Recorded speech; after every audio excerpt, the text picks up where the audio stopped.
keagungan dan kemuliaan hanya bagi Raja di atas segala raja, Yesus Kristus Tuhan dan Juru Selamat kami. Oleh karena anugerah dan pertolongan-Mu lah, sehingga pagi hari ini Tuhan, kami umat-Mu boleh datang untuk menyembah nama-Mu di tempat ini. Tuhan berkenan untuk hadir di tengah-tengah kami. Tuhan berkenan untuk mendengar puji-pujian kami. Tuhan juga berkenan kiranya untuk mendengar doa dan permohonan kami.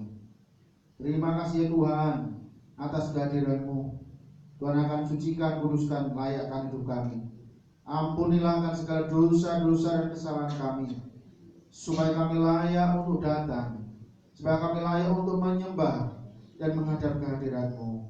Tuhan, kami mengakui akan segala kekurangan kami, kelemahan kami, bahkan pelanggaran dan dosa yang telah kami lakukan di dalam kehidupan kami. Terima kasih Tuhan Yesus, Kau begitu luar biasa mengasihi dan perhatikan kami sampai detik ini. Tuhan, Kau sertai jemaat-Mu yang masih di dalam perjalanan. Antarkan mereka sampai ke rumah-Mu ini dalam keadaan selamat. Tuhan, jauhkan dari segala mara bahaya. Tuhan akan menghardik segala sakit penyakit dari tubuh kami. Tuhan, angkat segala keletihan dan kecapean kami, rasa ngantuk dan juga gangguan-gangguan yang lain yang tidak konsentrasi. Tuhan, enyahkan di dalam nama Tuhan Yesus. Tuhan, Roh Kudus yang akan menolong kami. Segala bentuk kuasa iblis jahat, Tuhan singkirkan dari ruangan ini. Tuhan bersihkan dari ruangan ini. Tuhan bersihkan dari hati dan pikiran kami. Pertolongan di dalam ibadah ini datangnya dari pihak Allah yang menciptakan langit dan bumi, yang tidak pernah meninggalkan perbuatan tangan kasih-Nya. Turunlah atas kita sekalian anugerah dan damai sejahtera di dalam nama Bapa, Putra, dan Roh Kudus, di dalam nama Tuhan Yesus Kristus memberkati dan menyertai sepanjang ibadah kita. Haleluya. Amin. Silakan berdoa kami.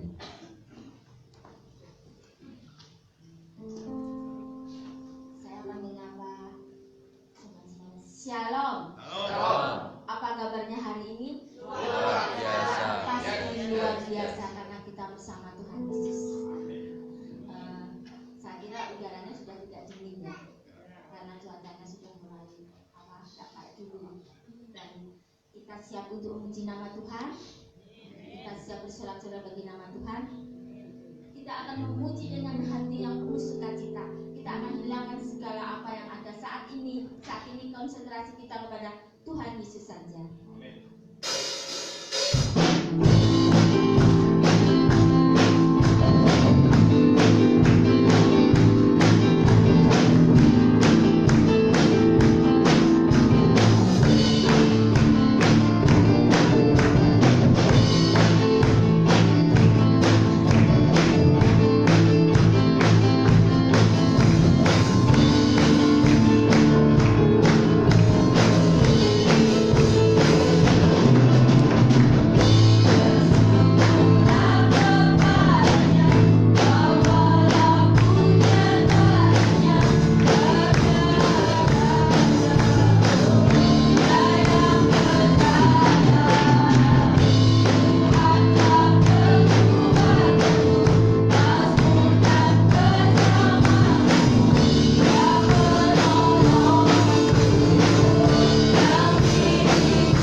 Bersyukurlah kepada Tuhan. Saya ingin anak-anak muda yang tua atau agak tua sekali, jangan menyanyi dulu, biarlah anak-anak muda dulu yang menyanyi.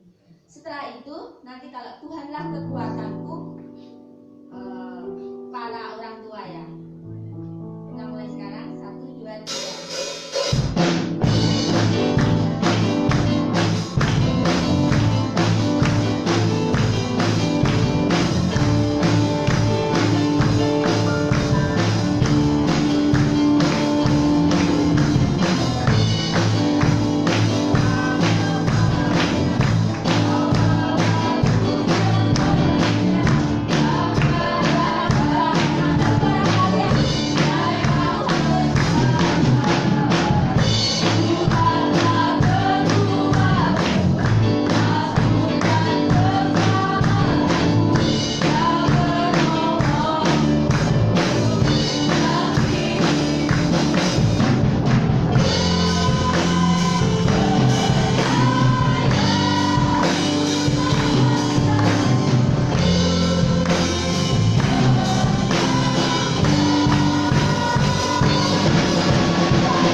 bernyanyi untuk Tuhan Yesus. Kita akan memuji sekali lagi bahwa firman Tuhan itu akan tetap senantiasa ada dalam hidup kita kalau kita tuh benar-benar melakukannya. Kita akan memuji nama Tuhan.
Yes.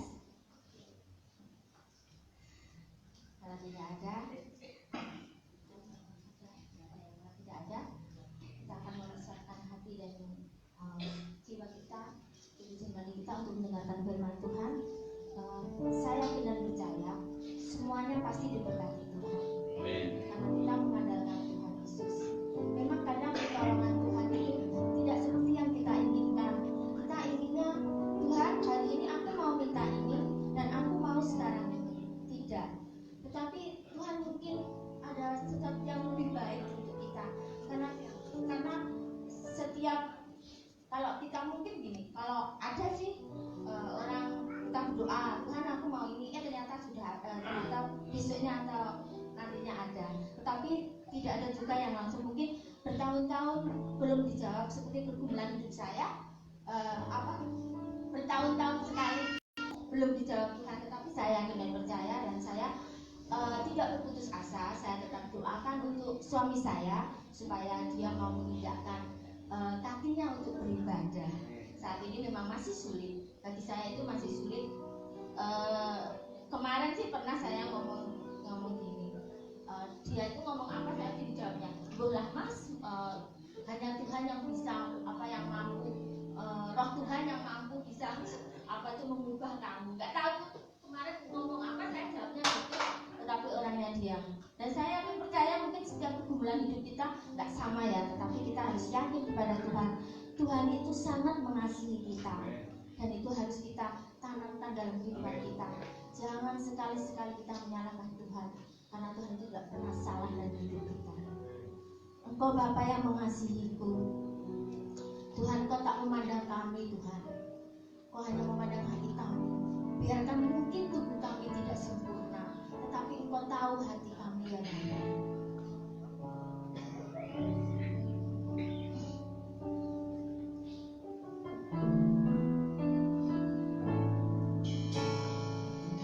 Bapa.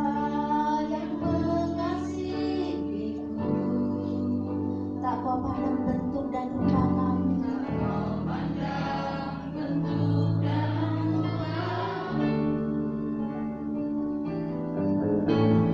Kau mengasihi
Kasih setiamu tak berkesudahan dulu sekarang dan sampai selama-lamanya. Biarlah hati kami siap untuk menerima firman-Mu, siap untuk dinasihati, ditegur, siap untuk diproses, supaya hati kami semakin hari semakin baik, supaya hati kami semakin hari semakin diperbaharui dan menjadi seperti hati-Mu Tuhan. Itulah kerinduan kami, itulah Tuhan kemauan Tuhan atas hidup kami, supaya kami merelakan hidup kami diubahkan oleh firman-Mu. Terima kasih Tuhan. Bersabdalah, kami siap untuk mendengarkannya. Kuasa Roh Kudus yang menguasai seluruh ruangan ini dan ruangan hati pikiran kami. Hamba-Mu yang berbicara, urapi penuhi dengan kuasa-Mu, supaya setiap perkataan yang keluar dari bibirnya sungguh-sungguh berasal daripada-Mu saja. Terima kasih Tuhan atas perkenanan yang Mu berikan kepada kami. Di dalam nama Tuhan Yesus Kristus, kami siap untuk mendengarkan firman-Mu. Haleluya. Amin. Silakan duduk kembali.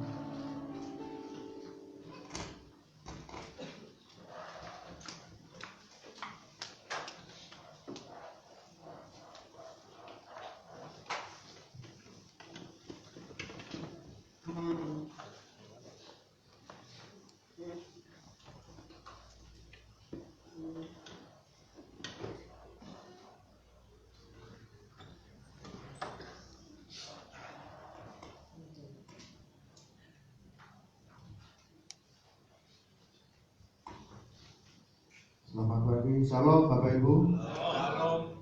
Di nama Tuhan, pagi ini kita masih diberi kesempatan oleh Tuhan untuk beribadah kepadanya. Sebelum saya menyampaikan firman Tuhan lebih sampai selesainya nanti, saya beri kesempatan kepada Bapak Ibu, Saudara yang mungkin mau ke belakang, ya. Yang mungkin mau ke belakang, silakan ke belakang dulu, supaya nanti tidak terganggu, kecuali anak kecil ya. Kalau anak kecil kita maklumi, tapi kalau orang dewasa pasti mampu untuk menahan barang setengah jam. Oke, ada yang mau ke belakang, silakan.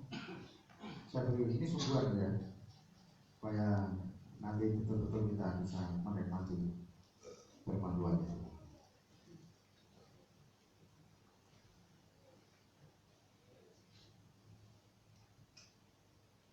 Pak Didi ke belakang. Nanti takut nggak kembali lagi. Karena saya lihat Pak Didi kadang-kadang ke belakang. Karena itu saya kasih waktu kembali. Kuat ya Pak? Nah, gitu. Ya, baik. Baik, kalau sudah siap kita menerima firman, kita baca di dalam Roma pasal yang kedua.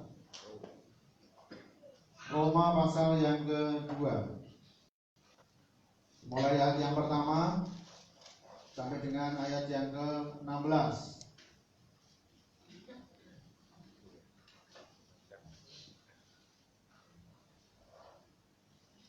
Ya. Silakan masing-masing membuka Alkitab atau Alkitab atau HP, apalah pokoknya ada di situ. Silakan. Ya, barangkali kita tidak pakai Alkitab tembok ya, mari kita pakai Alkitab masing-masing supaya kita mencintai firman Tuhan ya. Kalau kita ini ada ibadah di tempat lain, kemudian diminta untuk membuka, nah paling tidak kita bisa mengikuti lah, dan malu-maluin gitu ya, karena kita belajar untuk membuka, membaca firman Tuhan. Baik, kalau sudah, saya akan bacakan yang ganjil tiga jemaat secara bersama-sama ayat yang 6.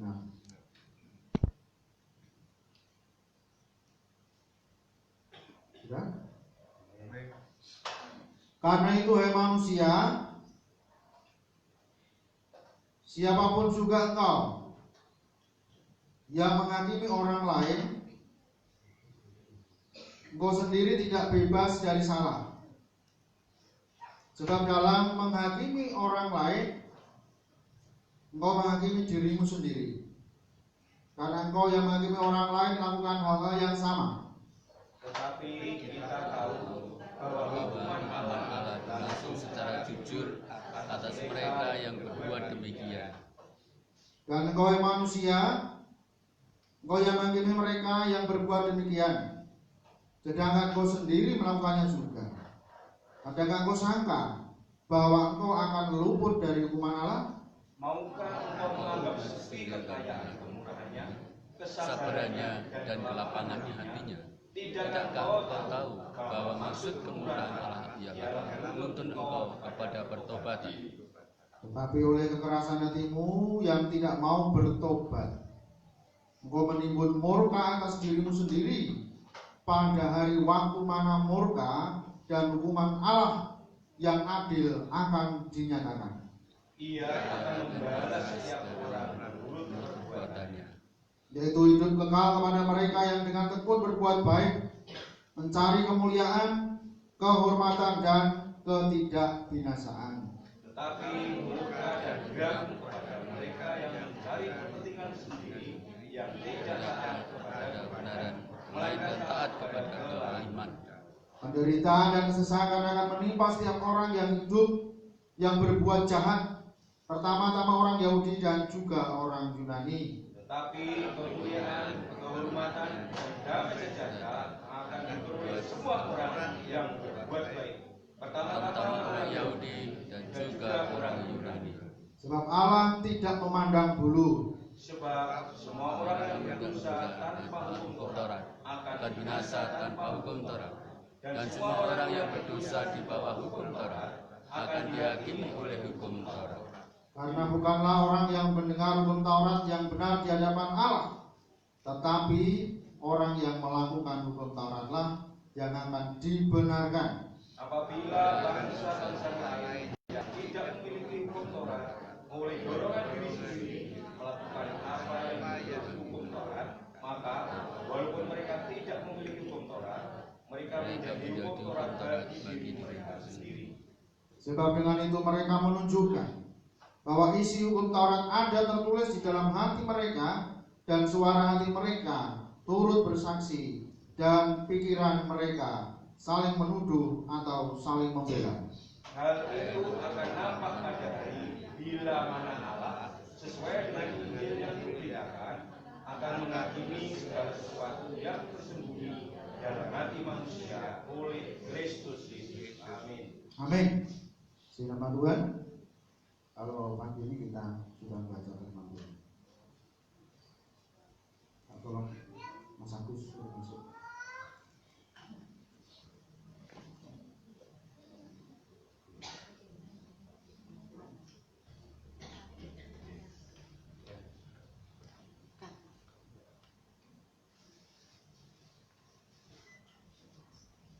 Kuat hatimu.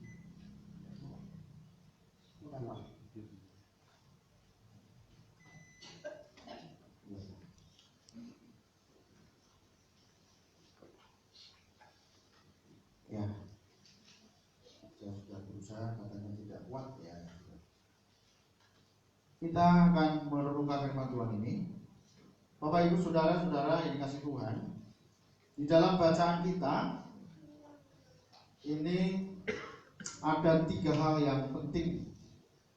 Ya masih ada banyak, tetapi saya mengambil ada 3 hal yang penting yang harus dipahami oleh setiap orang Kristen atau setiap orang yang percaya kepada Alkitab ini. Karena ada orang Kristen yang tidak percaya kepada Alkitab. Masa ada orang Kristen tidak percaya sama Alkitab? Karena dia tidak mau melakukan, tidak mau melakukan apa yang tertulis di dalam Alkitab. Sama saja orang tersebut adalah orang yang tidak percaya dengan Alkitab. Bapak Ibu Saudara, dalam kehidupan kita sehari-hari, kita mungkin menerima banyak masukan dan nasihat. Tetapi kan tidak semua masukan nasihat itu kita jalankan. Ya, kita mendengar tetapi ya tidak diperhatikan, ya, dan tidak dipercayai. Orang mau ngomong apa, memberi nasihat apa, silakan saja, itu hak orang lain. Tetapi kita tidak melakukannya. Itu adalah karena kita tidak percaya kepada omongan orang tersebut. Sama seperti firman Tuhan. Firman Tuhan sudah berkata banyak atas hidup kita. Bagaimana seharusnya kita sebagai orang percaya ini hidup melakukannya. Tetapi kadang-kadang kita tidak mau melakukannya. Dibiarkan begitu saja firman Tuhan. Tidak mau mendengarkan, tidak mau memahaminya. Oleh karena itu pagi hari ini, ya, saya harapkan tidak ada yang ngomong sendiri, tapi dengarkan baik-baik firman Tuhan ini. Ya, kalau kita tidak mau disebut sebagai orang Kristen, apa Pak Sugeng? Gadungan. Dia ngasih lagu Pak Sugeng. Apa perlu tak setel lagunya? Ya. Jadi orang Kristen gadungan itu karena apa? Ya, salah satunya adalah waktu hamba Tuhan menyampaikan firman Tuhan ngomong dewi, ya, kemudian sibuk dengan HP-nya. Itu salah satunya. Saya yakin di sini kalau kemarin-kemarin ada, sekarang tidak lagi gadungan, tapi sekarang sudah bertobat dan menjadi orang Kristen yang baik, yang benar. Memang Bapak Ibu, wajah saya tetap seperti ini, tidak berubah. Ya, jadi saya tidak bisa menampilkan wajah yang berbeda setiap minggunya. Ya, kalau mungkin Bapak Ibu mulai jenuh dengan melihat wajah saya, ya, karena itu tolong diempet lah ya. Jadi memang ya seperti ini wajahnya. Ya, saya tidak akan mungkin pakai lipstik, apalagi pakai merah-merah di sini. Ya, tolong lah ya, seperti ini. Nanti kalau sudah mulai ini nggak usah melihat saya juga, tapi dengarkan dengan telinga saja. Ya, terima kasih atas perhatiannya. Karena itu, hai manusia, siapapun juga engkau yang menghakimi orang lain, engkau sendiri tidak bebas dari salah. Sebab dalam menghakimi orang lain, engkau menghakimi dirimu sendiri. Apa maksudnya? Kok Tuhan menasihati kita, mengajar kepada kita supaya kita tidak menghakimi orang lain? Paham ya? Apa itu? Katanya sudah paham. Menghakimi orang. Contohnya.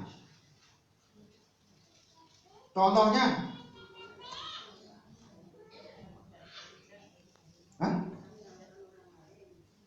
Nah, contohnya menghakimi orang lain itu seperti apa? Menghakimi itu kan berarti memberikan vonis, keputusan.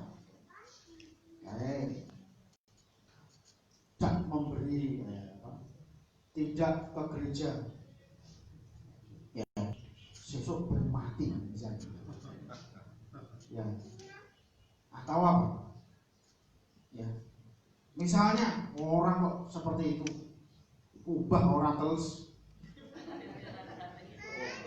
ubah orang mempan, ya, itu maksudnya apa? Orang nggak mau berubah katanya. Apa bener orang nggak mau berubah? Apa bener orang tidak bisa berubah? Kira-kira betul apa salah? Ya, Tuhan yang menciptakan hati. Mungkin untuk saat tertentu orang itu betul-betul bisa menjengkelkan, tapi mungkin di suatu saat nanti orang itu bisa berubah menjadi menyenangkan. yang dulunya jahat suatu saat bisa berubah menjadi orang yang baik. Karena itulah Tuhan mau supaya kita tidak menjatuhkan hukuman, vonis kepada sesama kita, kepada orang lain sesama kita, betul nggak? Jadi kenapa? Karena kita pun barangkali juga melakukan hal yang sama seperti dilakukan oleh orang lain. Nah, jadi hal yang pertama yang perlu dipahami oleh setiap kita adalah hal menghakimi orang lain. Janganlah kita menghakimi dikit-dikit seperti itu. Ya, karena kita pun juga sama menuduh orang lain. Ya, kalau tidak ada bukti, tidak ada ini, jangan, karena itu sama aja kita menuduh orang lain yang tanpa bukti. Itu namanya apa? Fitnah. Katanya fitnah lebih kejam daripada membunuh. Ya, karena apa? Karena fitnah itu sesuatu orang meyakinkan, itu loh, Pak Stefanus itu, mana orang Pak Stefanus?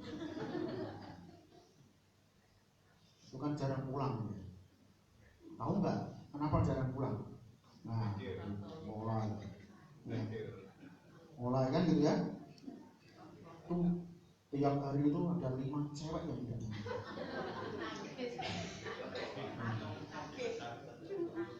Ya kan? Nah itu kalau orang itu kan istrinya tahu nggak? Nggak tahu. Istrinya itu orangnya nggak mau tahu itu, ya. Nah itu kan sesuatu apa? Fitnah, ya kan? Padahal cewek-cewek datang itu adalah tukang-tukang sayur. Nah, karena dalam pekerjaan, gitu ya. Nah, jadi hati-hati. Atau mungkin tidak seperti itu, ya, karena pas kebetulan dia itu punya nasabah, ya, nasabahnya itu, ya, kebetulan kerjanya di lokalisasi, misalnya, itu harus masuk ke gunung, ya, mesti seminggu sekali, jatah kono kuwi. Ya, orang tidak tahu kenapa Pak Stefanus kok masuk di tempat itu lokalisasi, tapi sekarang sudah nggak ada ya. Dulu di mana itu letaknya ya? Ada yang tahu? Nah, dari kunci. Saya itu sampai sekarang itu letaknya kunci itu sebelah mana itu nggak ngerti saya. Ya? Di mana Pak Didi? Oh, Pak Didi nggak tahu. Iya, katanya sudah diubahkan ya. Nah, kalau orang tidak paham, bisa memfitnah, gosip, ya kan? Nah, kemudian lapor kepada istrinya. Ya, Pak Paulus itu seminggu sekali mesti ke sono. Coba sekali waktu sampai buntuti, ya jadi. Pakainya dibuntuti. Dengan siapa yang bagaimana caranya? Ternyata nasabahnya salah satunya adalah yang bekerja di situ. Nah ini kan jadi apa? Menyakitkan ya, membuat nama baiknya rusak, ya. Kemudian apa? Membuat rumah tangga jadi ini yang semula ya istrinya tidak menaruh curiga, akhirnya curiga. Dan itu bisa menghancurkan. Karena itu fitnah itu sesuatu hal yang sangat kejam, ya, sangat kejam. Makanya salah satu tokoh peribahasa itu fitnah lebih kejam daripada pembunuhan. Kalau pembunuhan itu kan sekali langsung mati wis. Karena fitnah ada terus menerus, ya terus menerus seperti itu sampai kemana? Mana? Ya, Bapak Ibu yang dikasih Tuhan. Mari kita sadar, kita ini sebagai orang percaya yang sudah ditebus dari cara hidup kita yang jahat, dari cara hidup kita yang kotor, hidup kita yang rusak. Kita ini sudah ditebus loh, sudah dibelain sama Tuhan. Karena itu jangan sampai kita kembali ke situ gitu. Ya. Orang yang oke lah, kita semua orang yang pernah berdosa. Ya tidak ada yang suci di sini, termasuk saya. Tidak ada, kita semua orang yang sudah rusak. Ya. Kalau orang rodok kasar sedikit ya brengsek gitu loh istilahnya. Itulah kita manusia. Ya. Mentalitas moral kita ini sudah rusak itu. Tapi justru Tuhan sayang kepada orang-orang yang rusak. Karena Tuhan datang ke dunia ini bukan mencari orang yang benar, tapi orang yang rusak-rusak kuwi, sing remuk-remuk, sing ngajur, ya, supaya didandani, dibentuk menjadi manusia yang baik gitu.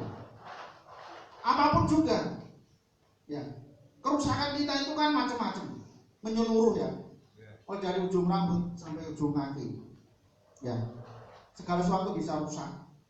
Karena itulah Tuhan mau supaya kita ini sebagai orang mantan orang yang rusak, gitu ya, jangan kita menghakimi orang yang lain, ya, menjatuhkan vonis, menjatuhkan hukuman kepada orang lain.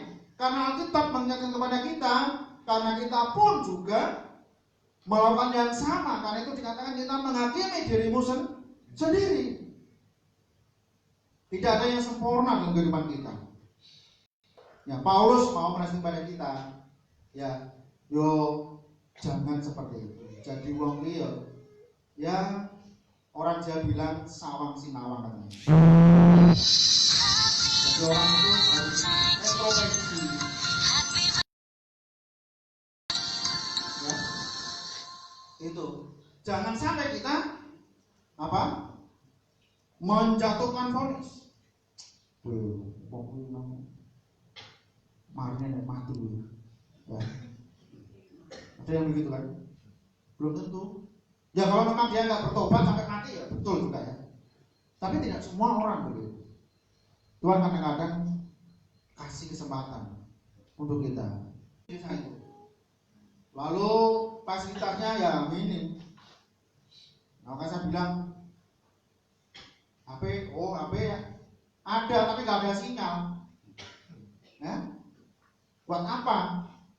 Wong sinyal aja tidak ada. Ya. Contohnya ini. Jadi bagaimana kehidupan mereka yang terisolasi, yang masih sangat-sangat desa gitu ya, desit istilahnya, begitu.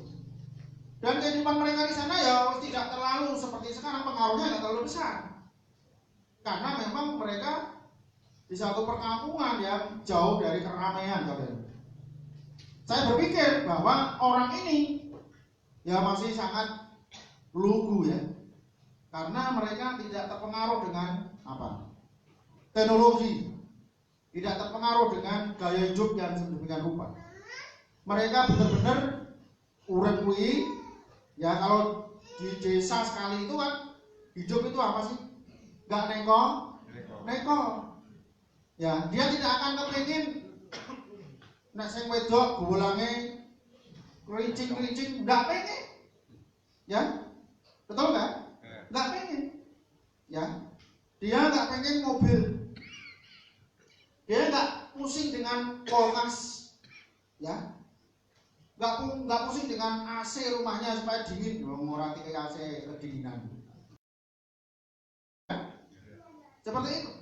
Jadi kehidupannya ya sudah, hidup itu untuk bekerja, mencari makan, ya sudah. Pakaian pun tidak banyak, tidak perlu yang macam-macam, yang neko-neko. Mungkin bajunya terbatas. Karena memang buat apa? Ya, seperti itu. Jadi kehidupan yang sedemikian inilah. Satu sisi, apa istilahnya? Tulus ya. Apa adanya, dia tidak. Nah, Bapak Ibu Saudara, kita sebagai orang-orang yang percaya kepada Tuhan, Tuhan maunya kita itu hidupnya itu seperti itu. Sekalipun kita hidup di kota yang penuh dengan banyak pengaruh dan sebagainya, tapi kita mestinya harus punya prinsip. Bagaimana kita menerapkan firman Tuhan untuk tidak menghakimi orang lain. Mari kita bersihkan pikiran-pikiran kita yang kotor kepada orang lain. Ya. Jangan sampai kita terprovokasi dengan pola pikir orang lain. Stop ngrasani orang, ya. Stop ngrasani orang. Bisa nggak? Ora iso. Ya. Mari kita belajar.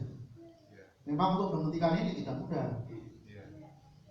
Boleh membicarakan orang lain tetapi yang positif. Ya. Mengagumi orang lain silakan yang positif. Tapi kalau mungkin ada saudara kita yang yang ada kelemahan, ada kekurangan, jangan terus diomongin. Biarlah itu tahu untuk kita sendiri. Tidak perlu semua orang tahu. Biarlah dia sendiri yang tahu dengan kita yang tahu. Ini Tuhan tidak mau kita menjadi ragi, ya, apalagi jadi racun. Tapi Tuhan mau supaya kita jadi apa? Jadi terang dan jadilah garam, bukan racun yang meracuni orang lain dan sebagainya. Jangan kita menjadi hakim atas orang lain dalam kehidupan kita. Bisa dipahami ya? Mulai hari ini stop kita menghakimi orang lain. Ya. Kalau Busi tadi, sampai kapan Tuhan menjawab dan mengubahkan hati suaminya untuk mau beribadah kepada Tuhan? Mungkin sekali waktu ibu saya hanya mengingatkan. Ya, karena manusia itu ada dua bagian, jasmani dan rohani. Sampai jangan nggak usah pandang orang. Ya, tanggung jawabnya kita ini kepada Tuhan, bukan kepada orang.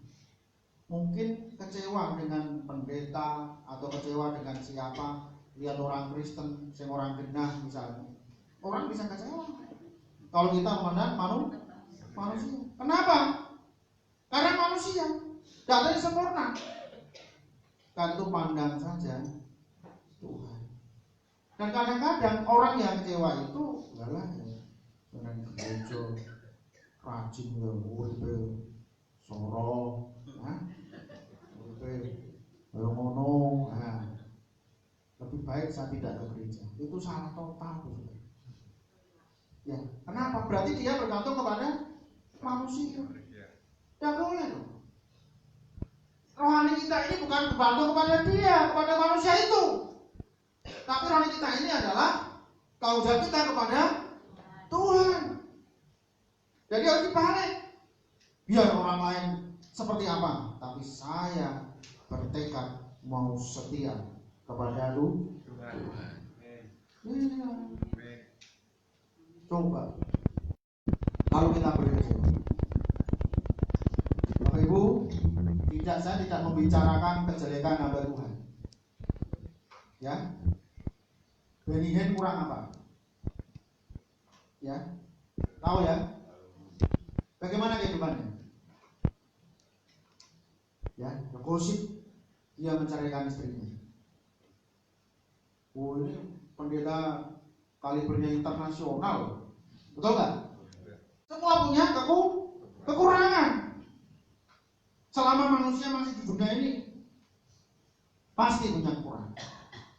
Kita berupaya belajar supaya bagaimana kita menjadi orang yang seperti apa yang katakan firman Tuhan.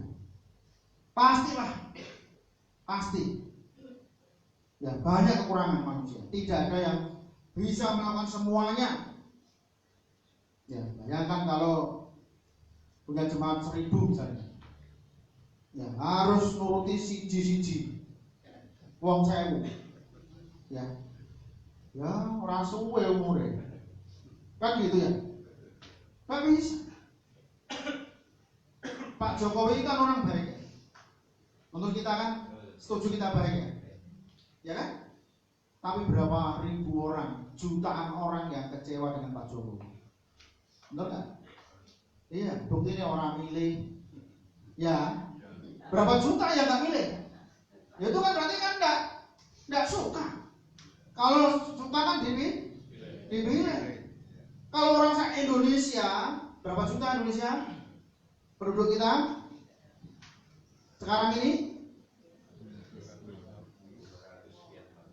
200 sekian ya, hampir 300 juta ya. Bayangin itu, nggak sedikit itu angka. Kalau semua senang sama Pak Jokowi, kemarin cuma berapa juta yang memilih itu? 90 berapa juta ya? Karena memang penduduk kita banyak, tapi anak-anak kan punya hak pilih. Karena itu jenderalnya itu 300 juta misalnya, tapi yang anak-anak itu kan 100 juta lebih, ya. Jadi yang punya hak pilih itu sekitar hampir 200 juta lah. Tapi kenapa? Ya, 50 sekian persen, yang 40% ini kan tidak suka. Padahal menurut banyak orang termasuk dunia internasional, Pak Jokowi itu pemimpin yang baik. Tapi masih banyak kelemahannya. Ya enak. Presiden krempeng, orang ganteng. Nah, betul nggak? Kalau dia dari performanya, istilahnya, kan memang Pak SBY memang performanya ya luar biasa kan, tinggi, ganteng, gagah gitu ya. Tapi kan kita nggak ngerti kira-kira bagaimana selama kepemimpinannya. Kenapa Pak SBY 2 periode ya, jalan tol ora jadi. Nah, misalnya pembangunan bandara mana? Ya, memang di hati masyarakat karena memberikan bantuan langsung tunai itu, BLT ya. Wah, seneng. Ya. Padahal tahu nggak itu duitnya sopo? Utang, ngerti nggak? Ya sekian triliun dibakar. Dan hasilnya apa? Apakah orang-orang yang dibantu itu mereka sekarang hidupnya lebih baik? Enggak juga. Oh, kita itu mentalitasnya enggak sebaik ya. Untuk 1 second ya sedino entek. Jadi akhirnya apa? Ya neng tabungan tiap pagi itu aja. Enggak jadi apa-apa. Betul enggak? Nah, tapi kalau diwujudkan apa? Subsidi ini untuk pembangunan, orang kan bisa merasakan. Sekalipun sebagian orang mengaku rantai mobil, ya, aku gak menikmati jalan tol. Loh, burung rasane. Lo bareng dulure ada sing mati, loro temen. Nah, di Jakarta, ayo metu tol, nah, ya kan? Wah, syukur ada jalan tol lah, kan bisa bersyukur akhirnya. Semula nggak setuju karena dia pengen rantai mobil lah. Iya kan? Aku sing menikmati kan wong sugih-sugih. Apa bener? Wong sugih-sugih tok? Enggak. Orang miskin pun menikmati jalan tol sewaktu-waktu. Ada suatu hal yang urgent yang mendesak. Ya kan? Kabari anake loro nemen. Ya, di tempat yang jauh, Surabaya. Kira-kira apa? Pasti pengen jalan tol kan? Orang mungkin lewat jalan biasa. Suwe kan gitu ya. Nah, Manten misalnya, ya kan? Lewatnya mana? Jalan tol, ya. Tapi yang naik Manten kadang-kadang sih enggak gitu. Karena dia ingin lama-lama di jalan. Ya. Bapak Ibu saudara itu penting sekali supaya kita tidak menghakimi orang lain. Yang kedua, ya, pertobatan. Ayat berapa? Yang 4 kita baca. Maukah? Betul ya? Maukah engkau menganggap sepi kekayaan kemurahannya, kesabarannya dan kelapangan hatinya? Nyanya udah besar atau kecil? Artinya siapa itu? Tuhan. Ya. Maka engkau memandang kekayaan kemurahan Tuhan, kesabaran Tuhan, kelapangan hati Tuhan. Tidakkah engkau tahu bahwa maksud kemurahan Allah ialah menuntun engkau kepada pertobatan. Itulah sebabnya mengapa orang yang jahat tidak langsung dipateni sama Tuhan. Ya. Kenapa orang yang jahat itu dibiarkan hidup? Ya. Coba kalau Tuhan itu bertindak yang disiplin, yang tegas, gelem nang gereja mati misalnya. Ya. Entek. Kan gitu ya? Ya. Wong sing semoyo-semoyo yo Pak Ben. Nah, ben mati misalnya. Ya. Ya sudah. Teman habis semua. Ya. Tuhan tidak melakukan hal seperti itu, saudara. Atau mungkin langsung dibuat dia tidak bisa bergerak, gitu ya. Disok rapi dulu. Ya.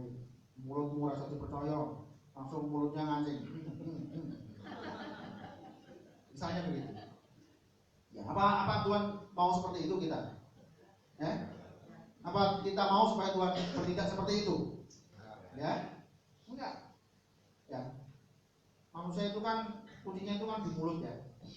Nah, coba mulutnya kemudian dibuatlah tidak bisa ngomong. Urip sih urip. Ya. Coba kalau nggak bisa ngomong terus piye? Makane terus piye? Kan repot. Ya. Makanya selama Tuhan masih izinkan mulut kita ini mengong, ya, mengong dan mingkem, mengong terus ya Pak. Mau mingkem. Ya. Kita harus sungguh-sungguh bersyukur sama Tuhan. Jangan asal kita ngomong, apalagi berkaitan dengan Tuhan ya. Hati-hati. Betul. Kita harus hati-hati. Tuhan mau supaya orang itu bertobat ke jalan yang benar, setia lagi kepada Tuhan. Jangan kita keras hati kita. Ya. Di situ dikatakan, tetapi oleh karena kekerasan hatimu yang tidak mau bertobat, engkau menimbun murka atas dirimu sendiri pada hari waktu mana murka dan hukuman Allah yang adil akan dinyatakan. Rasa nanti akan kita dimurkai itu. Bukan sekarang, nanti. Tuhan masih berikan kita hidup, jangan sepelekan. Ya, jangan remehkan nasihat daripada firman Tuhan.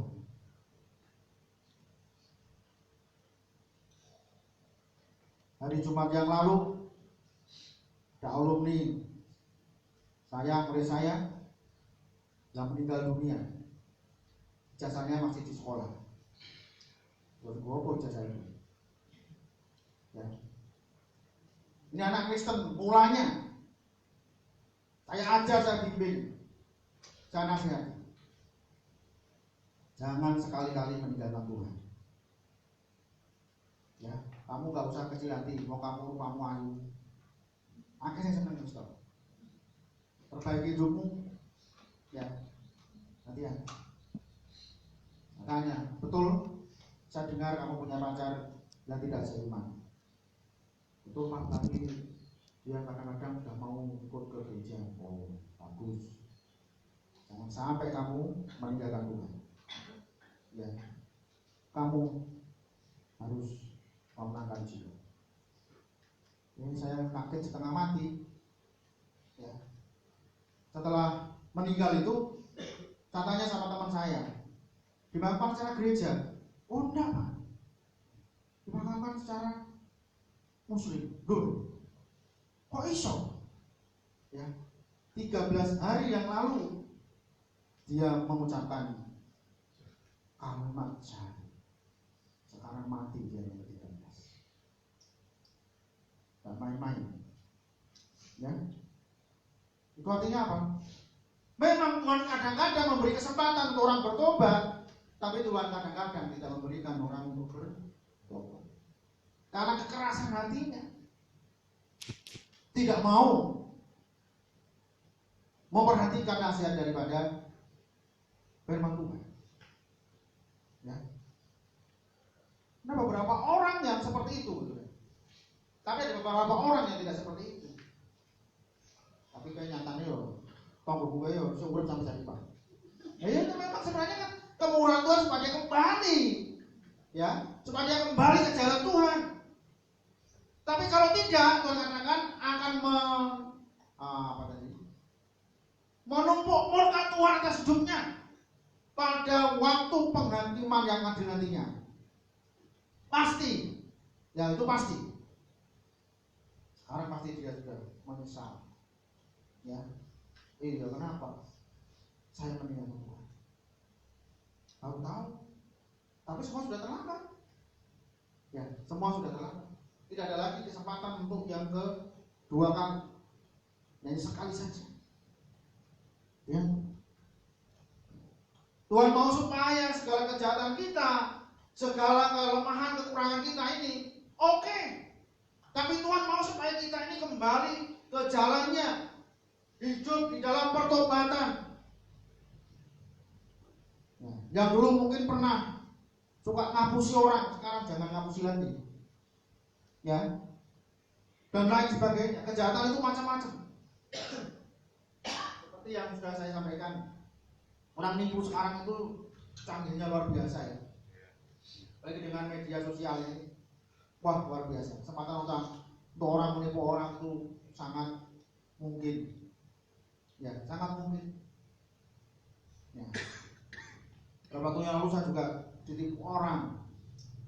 Ya, dengan online itu saya beli karburator untuk motor Honda yang sudah saya jual itu. Ya, karena karburatornya kan bermasalah. Dipotonglah karburator yang bagus. Ya, saya percaya. Ya, memang harganya nggak mahal karena second kan, 150. Tak kirim barangnya emang gitu. Tapi begitu dia bilang bagus Pak ini, siap katanya. Siap apa ya? Siap pakai katanya. Ya, ready. Wah, memang dikirim barangnya. Tapi fotonya kalau barangnya kok orang bodoh. Gitu ya. Tak bawalah ke bengkel. Pak, tolong diganti yang ini. Karburator yang ini. Ini baru saya beli. Second Pak, katanya ready. Oke Pak, copot ini dipasang. Enggak jalan. Bensinnya itu malah metu kabeh. Ya. Bensinnya itu malah metu. Jadi betul Pak. Barang bobrok kan ini, barang bosok katanya. Wah, ora ditipu iki. Tak WA meneh, ora dibalesi. Mau saya tak balekno wis duitku 50%, 75. 150 dibagi 75. Iya.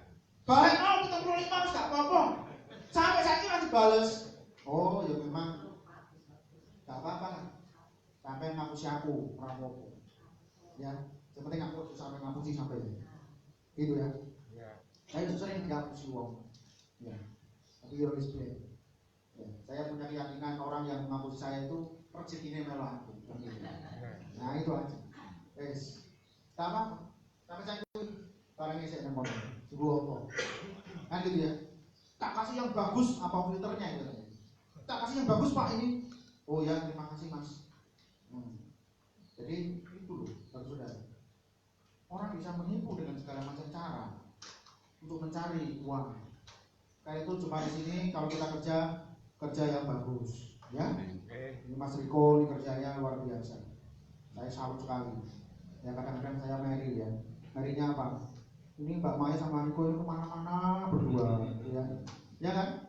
Diriwangi sampai seperti itu. Wah, ini memang cintanya itu tidak bisa terpisahkan oleh apapun. Itu kita sejati kan ya. Kemudian sampai kakek-kakek ini nanti sampai tua gitu ya. Ya, seperti itu. Ya Mas Maya, Mas Maya dan Mas Riko. Luar biasa. Memang itulah katanya dulu kan sudah berjanji dalam suka dan duka. Masa aku kepanasan sampai nang omah. Yo kudu melu kan. Ya, luar biasa. Tidak apa-apa, silahkan saja. Ya, itu baik. Bapak saudara yang Tuhan, Tuhan mau supaya kita ini hidup dalam pertobatan. Tidak mungkin tidak kita melakukan pertobatan, tidak. Kita harus melakukan pertobatan dalam kehidupan kita. Ya, mengakui segala dosa kita dan hidup di dalam kebenaran. Ya, jangan membalas setiap orang. Kenapa kita harus bertobat, saudara? Karena penghakiman Tuhan itu sungguh sangat kejam. Tidak ada belas kasih nanti. Sekarang ini kita masih banyak anugerah. Ya, kita sekarang masih penuh dengan anugerah. Tapi pada saat nanti penghakiman itu sudah tidak ada anugerah lagi. Tidak ada lagi ampun tidak ada. Tuhan betul-betul akan melakukan bagaimana dia sebagai seorang hakim yang adil. Ya. Ia akan membalas setiap orang menurut apa? Perbuatannya, yaitu hidup kekal kepada mereka yang dengan tekun berbuat baik. Jadi berbuat baik itu harus tekun, cukur sepisan, ben pindho, berbuat baik ben pindho ben pisane jaluk masuk surga. Tidak bisa, saudara. Alkitab katakan yaitu kepada mereka yang tekun berbuat baik. Bagaimana itu tekun berbuat baik? Yang melakukan secara kontinu, terus menerus dalam kehidupan kita. Ya, lakukan kebaikan itu kepada semua orang. Ya, terima kasih untuk semua jemaat kan gitu ya, yang sudah berbuat baik kepada saya.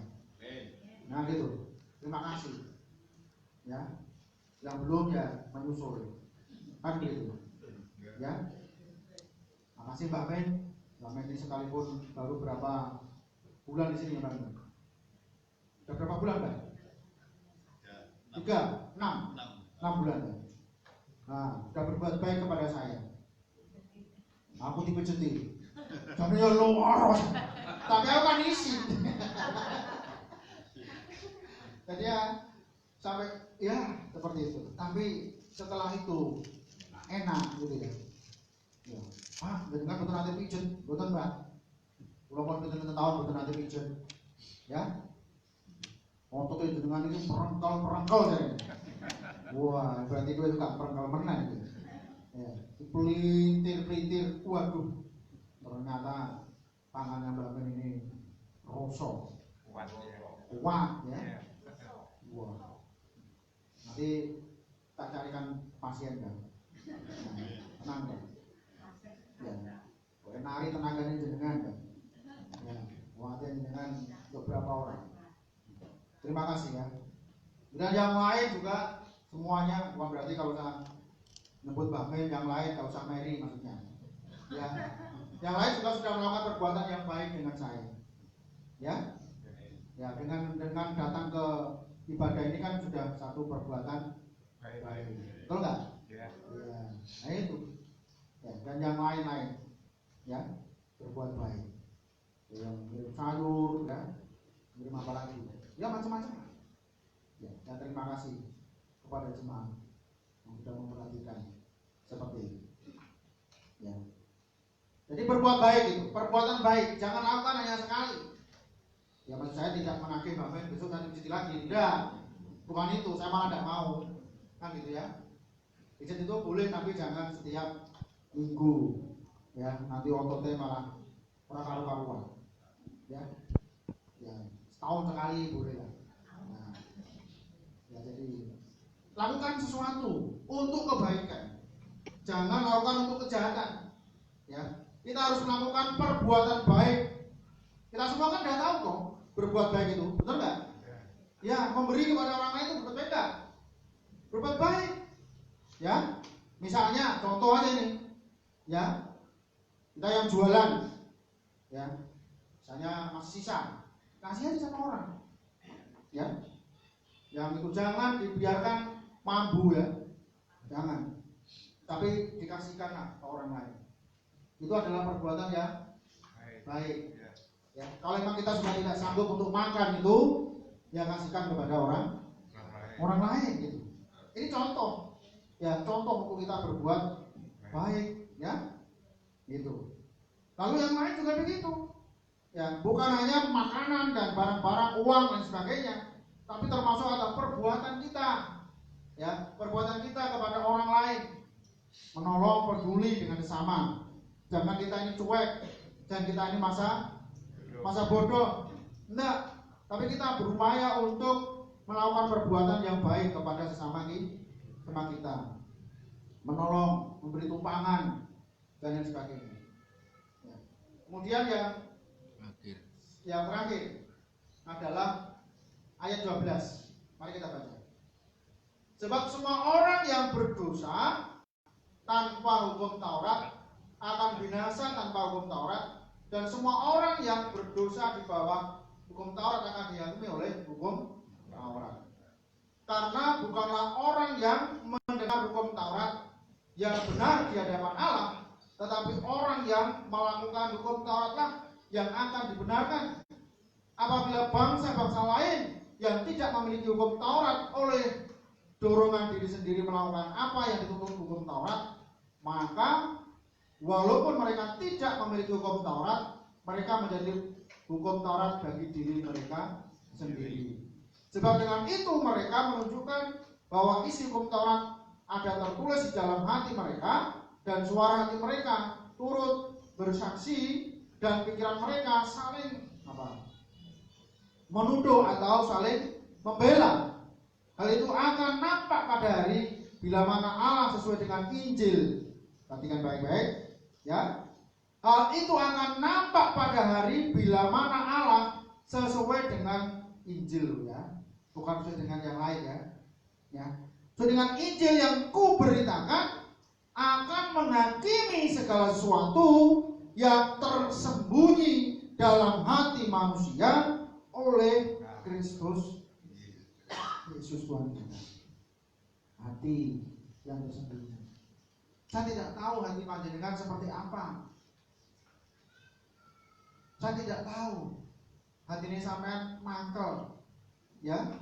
Mungkin ketika firman Tuhan disampaikan, kita mesti ya, aku naik gereja mesti kok disinggung aja. Sing nyinggung itu ya sapa? Hah? Ini firman Tuhan loh. Saya sampaikan firman Tuhan, bukan apa? Yang lain. Ya kalau mau proteslah sama Tuhan. Saya ini hanya menyampaikan saja. Bosnya itu ada di sana. Tuhan yang mau supaya kita ini dibentuk, diproses, Bapak Ibu Saudara. Relakanlah hatimu, ya, relakanlah hidup kita. Kalau kita mau dibentuk oleh Tuhan, supaya kita menjadi manusia yang baik, jadi manusia yang telah diperbarui. Ya, kalau memang tidak mau, yaitu nanti ini ayat 20 ayat 16 nanti akan diyakini hati kita. Karena Tuhan katakan ketika firman Tuhan disampaikan, jangan keraskan hatimu, tapi berilah hatimu kepada Tuhan, supaya hidupmu dikuasai dan dipimpin olehnya, oleh firman Tuhan, bukan oleh yang lain. Ya. Ini Mas Gerson datang. Ada.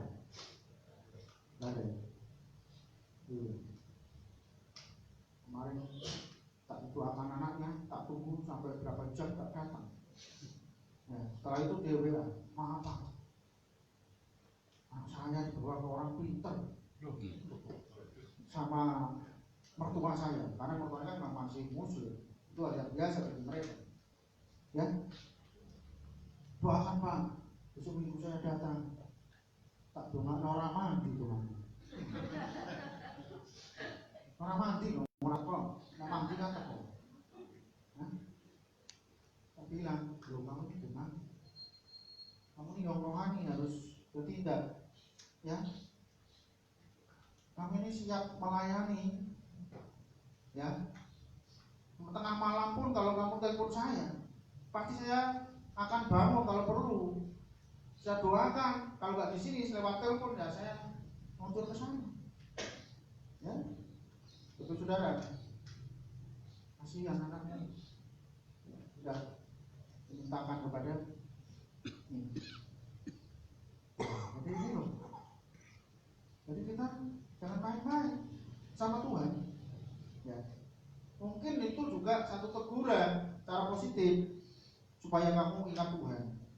Maka dibuatlah anakmu nangis terus supaya orang tuanya sadar, tapi malah larinya kepada yang lain, semakin jauh, ya semakin jauh dari Tuhan. Ya, dia jujur sama saya, itu bagus, ya jujur bagus. Saya bilang mungkin nanti akan doakan beberapa pelepasan, kamu lupa untuk memutuskan hubungan dari orang pinter itu. Ya, orang tahu sekolah, orang tahu kok dibilang orang pinter. Ya. Orang pinter dia dokter kan gitu ya, itu pinter tenang.